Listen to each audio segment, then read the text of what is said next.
get more of an in-depth reading that way. And that's why I say having a connection with spirit or your ancestors or whoever you work with, that's why it's important. Yeah, and for me, it's the foundation of everything. Yes. Your messages with spirit, connection with your ancestors, your guides, whether they are specific spirits you're working with and whatever your tradition, those roots and fundamentals need to exist if you're going to actually be what I would say is the difference between a diviner and just a reader. Right. And some people need just a reader.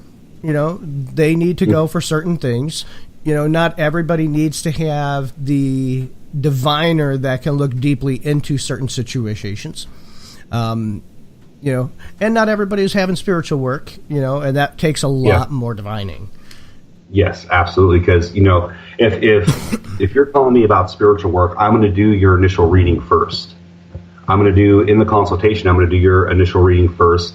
That could be 5 cards. It could be 10 cards, depending on where it takes me in the reading itself.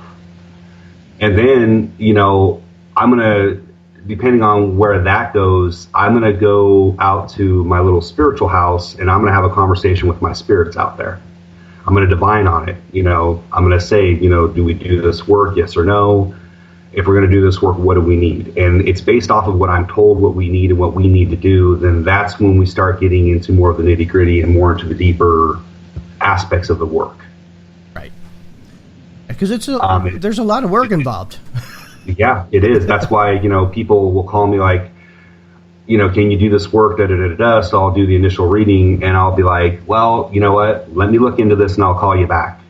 Give me a couple hours.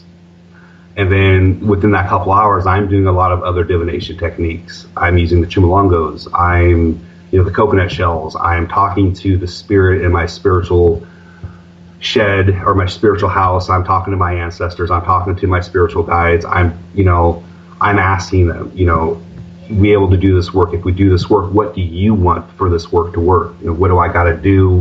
What I got to offer you? What are the products and supplies I need? Because it's not until I do all that, not every single job is going to take the exact same thing. Right.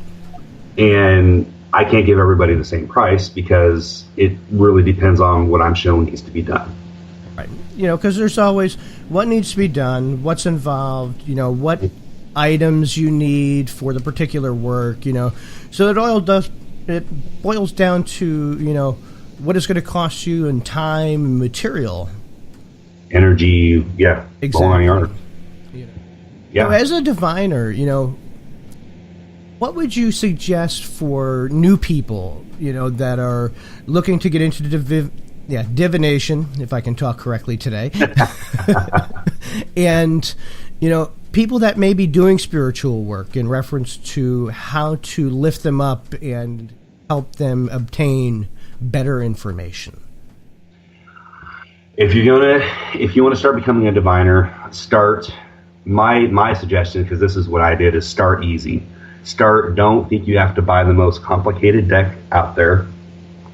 And don't think that you have to start with that most complicated deck to learn, because that alone in itself may deter you, because it may be very frustrating, especially if the deck is something that's complicated and you don't understand, you have a hard time learning. Go with what feels right. Some people start with the pendulum. Yes, no. Using the pendulum to find lost things, stuff like that. A lot of people start that way. A lot of people start with the cowrie shells doing obi. A lot of people start with, bone sets. I know a couple of readers that don't do cards at all. They basically only do bones. So it really depends on what calls to you and what feels right. And when you get something that feels right, that calls to you, and you start learning it quickly, then you're on the right track. My suggestion is, if it's extremely difficult and getting frustrated, set that deck aside or whatever that tool is and find what works. And, and I agree with that. And I have to say, we do sometimes have to recognize our own limits. Absolutely. And sometimes step back. Like, I purchased Robert Lucas's Ancestor Healing Bone Kit, several years ago. And I got frustrated because it was way too much information all at once, colors, medicines, and it was just like, you know what, I need to kick myself back, and I need to start from a basic, let me learn how to actually read bones without all the additional, that goes around it, Right. which makes it easier for me. And that's one of the things that we have to understand is, our limits will deter how quickly and how fast we actually will progress. Yes. Yeah, absolutely.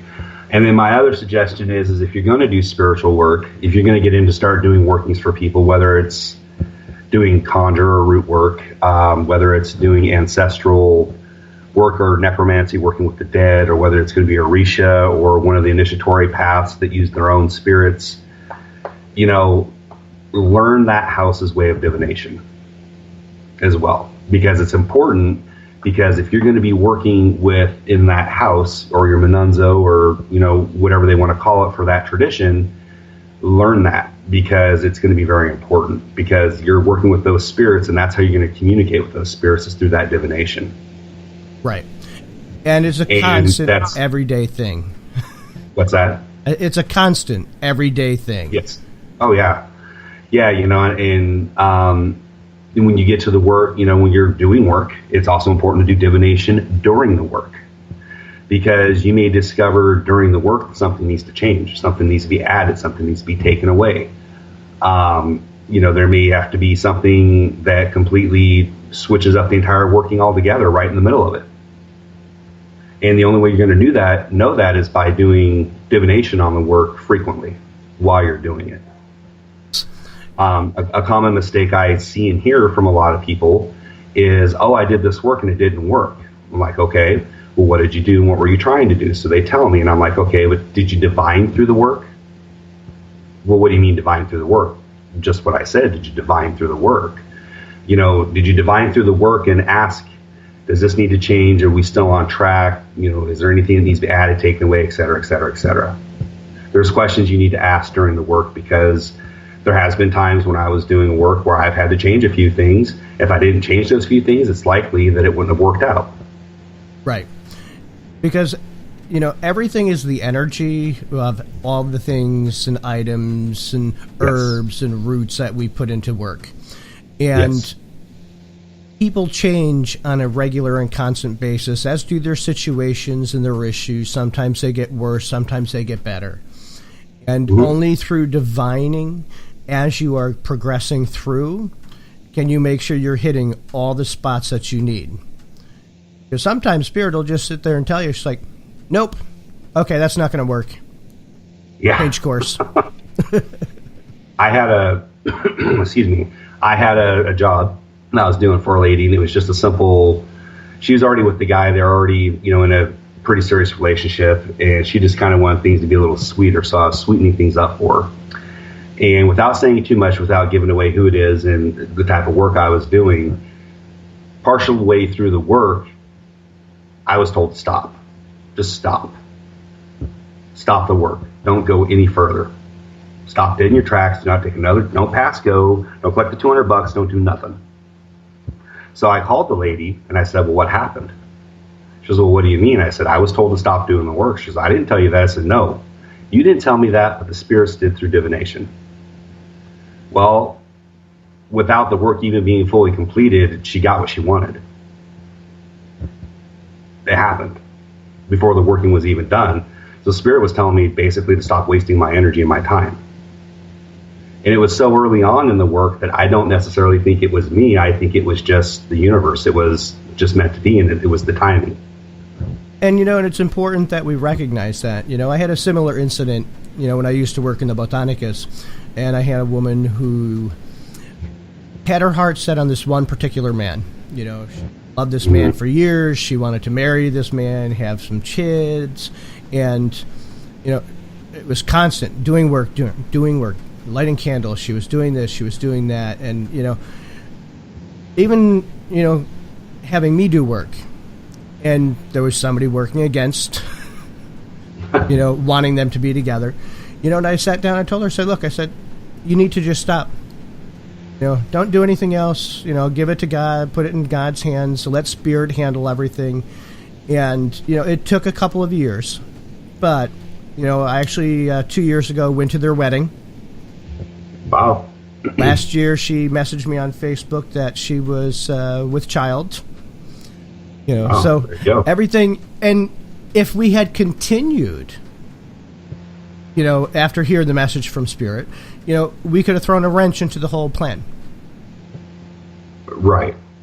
So it's important that we listen to, Spirit whenever they give us message. No, and this is why it's important to divine through the work as you're doing it.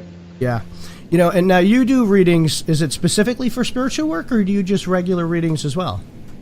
I do both. I do, if someone contacts me for a consultation to do spiritual work, I do the reading for that. And then I do readings as well. I do them in 30-minute increments or 60-minute increments, depending on, how in detail and depth of a reading you think you need.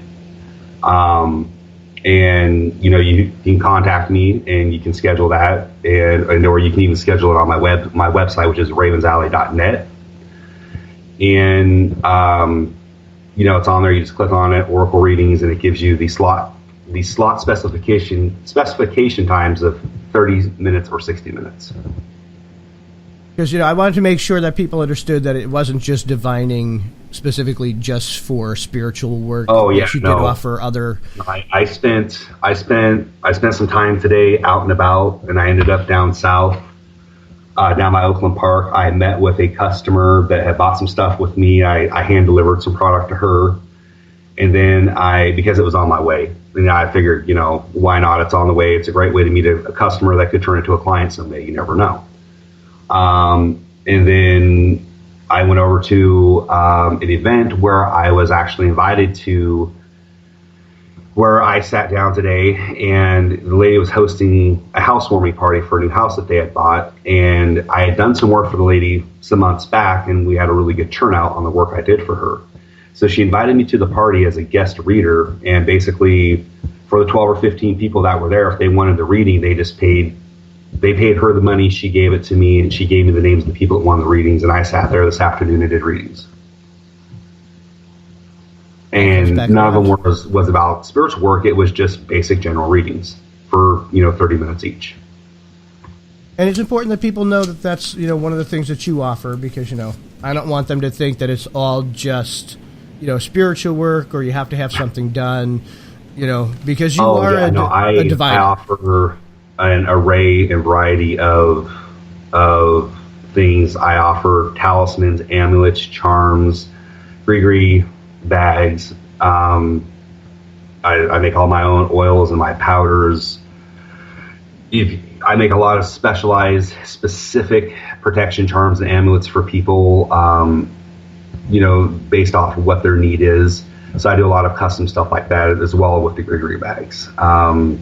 I make custom oils. I make custom powders. They don't have to be the everyday traditional hoodoo, hot foot powder or goofer's dust. I make, specific specialized powders and oils for people as well. Yeah, and those can be for pretty much any reason, whether it's hot foot, whether it's bringing in love, whether it's money and finance, open up the road. I hear you make some wonderful baths. Yes, I do. I make a handful of baths, whether it be for Lover's Attraction, or it be Crown of Success, or it be the Aubrey Camino road opener. I have, in fact, I even put kits together that have very detailed instructions for the baths, and kits as actual ritual sets. Example, I have a road opener kit. It includes the candle, the oil, the powder, and the herbs, and the bath itself all together in the package. And it comes with detailed information, step by step, what you need to do the actual ritual. It can, the ritual can be done in an afternoon.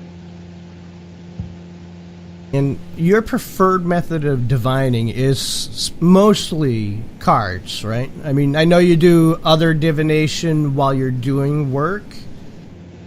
Yeah, my preferred, the main way of divination I use right now are the cards. I do use the Chimolongos, but I'm not offering the Palo readings or the Chumalongos yet because I'm still learning them. My godfather has given me very direct, strict